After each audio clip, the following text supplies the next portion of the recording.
Hi friends, ఈరోజు మనం 7వ తరగతి తెలుగుకి సంబంధించిన 2వ పాఠం నాయనమ్మ. ఈ పాఠానికి సంబంధించిన ఇన్ఫర్మేషన్ని పరిశీలిద్దాం. పాఠ్యభాగం నాయనమ్మ, ప్రక్రియ, కథానిక, ఇతివృత్తం, వృద్ధుల పట్ల వైఖరి, కుటుంబ విలువలు. ఇందులో కవి పేరు అనేది లేదు, ఓన్లీ నా పాఠ్యభాగం పేరు ఉంది, ప్రక్రియ, ఇతివృత్తం ఉంది. పాఠ్యభాగ నేపథ్యం, ఇతర విశేషాలు. నాయనమ్మ అనే పాఠ్యభాగం కథానిక ప్రక్రియకు చెందింది.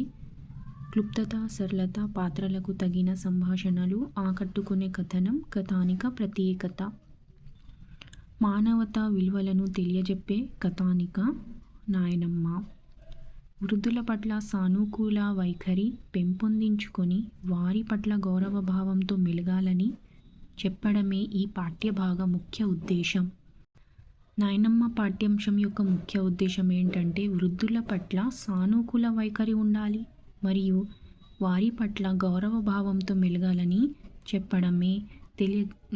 తెలియచెప్పడమే ఈ పాఠ్యభాగం ముఖ్య ఉద్దేశం. అందరి సుఖంలో నా సుఖం ఉన్నది, వారి కోసమే నా జీవితం అనే భావన భారతీయ కుటుంబానికి ప్రాతిపాదిక. ఒకప్పుడు భారతీయ కుటుంబాలు చాలా వరకు ఉమ్మడి కుటుంబాలు. అందరూ కలిసిమెలిసి సుఖ సంతోషాలు పంచుకునేవారు. ఈ పాఠంలో రవి, శేఖర్ మంచి స్నేహితులు. ఈ పాఠంలో రవి, శేఖర్ అనేది ఇద్దరు మంచి స్నేహితులు ఉంటారు. ఏం కాదులే అవ్వ, అన్నింటికీ ఆ దేవుడి ఉన్నాడు అని అన్నది వచ్చిన వాళ్ళు. ఈ వచ్చిన వాళ్ళు ఎవరంటే రవి యొక్క చుట్టాలు ఉంటారు. వాళ్ళు కరీంనగర్ నుంచి వస్తారు. ఆ నాయనమ్మని అడిగితే ఆ నాయనమ్మ ఏం కాదులే అవ్వ, అన్నింటికి ఆ దేవుడు ఉన్నాడని ఆ జవాబు అనేది ఇవ్వడం అనేది జరుగుతుంది వచ్చిన వాళ్ళకి. అవ్వ మంచం పక్కన ఎవరి పటం ఉంటుంది అంటే యాదగిరి నరసింహస్వామి పటం అనేది ఉంటుంది. అవ్వ అంటే నాయనమ్మ. నాయనమ్మ యొక్క మంచం దగ్గర యాదగిరి నరసింహస్వామి పటం అనేది ఉంటుంది. ఇట్లే మా అమ్మకు జరిగి మా అమ్మ కాలు విరిగి ఉంటే అని అనుకున్నది ఎవరంటే శేఖర్. శేఖర్ ఏం చేస్తాడంటే అవ్వని ఈర్ష్యతో బాధ అనేది పెడతాడు. మరియు తనకి ఆలోచన వస్తుంది అంటే ఇట్లే మా అమ్మకి జరిగి మా అమ్మ కాలు విరిగి ఉంటే అని అనుకున్నది శేఖర్.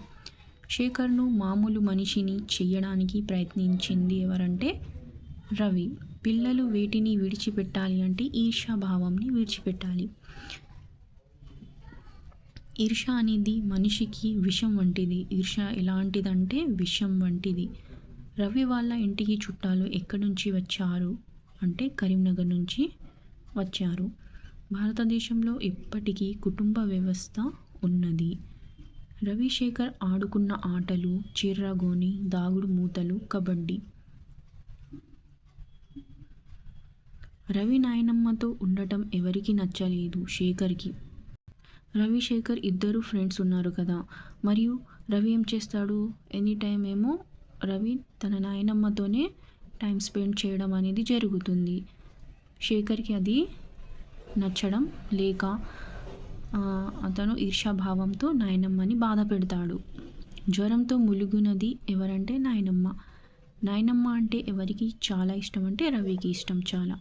నాయనమ్మ కాలు విరిగిన విధంగా మా అమ్మ కాలు విరిగి ఉంటే అనే ఆలోచన రాగానే ఎవరికి ఏడుపు వచ్చింది అంటే శేఖర్కి. అంత మంచి జరిగిందిరా, నేను కష్టపడటం చూసి నీ మార్పు వచ్చింది నాయనమ్మ అవ్వ శేఖర్తో అన్నది. అంటే నాయనమ్మ బాధపడితే శేఖర్ ఒక మంచి అబ్బాయిగా అయిందని నాయనమ్మ చెప్తుంది. అంత మంచి జరిగిందా, నేను కష్టపడటం చూసి నీలో మార్పు వచ్చిందంటే శేఖర్లో మార్పు అనేది వచ్చింది. ఇది ఎవరు చెప్తారంటే అవ్వ అంటే నాయనమ్మ చెప్తుంది శేఖర్కి. సో ఈ నాయనమ్మ పాఠ్యంలో ఉన్న ఇంపార్టెంట్ పాయింట్స్లో ఉన్నాయి. ఇవి సంభాషణ రూపంలో ఉంది ఈ లెసన్.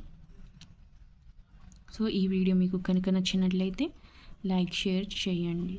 Okay, thank you.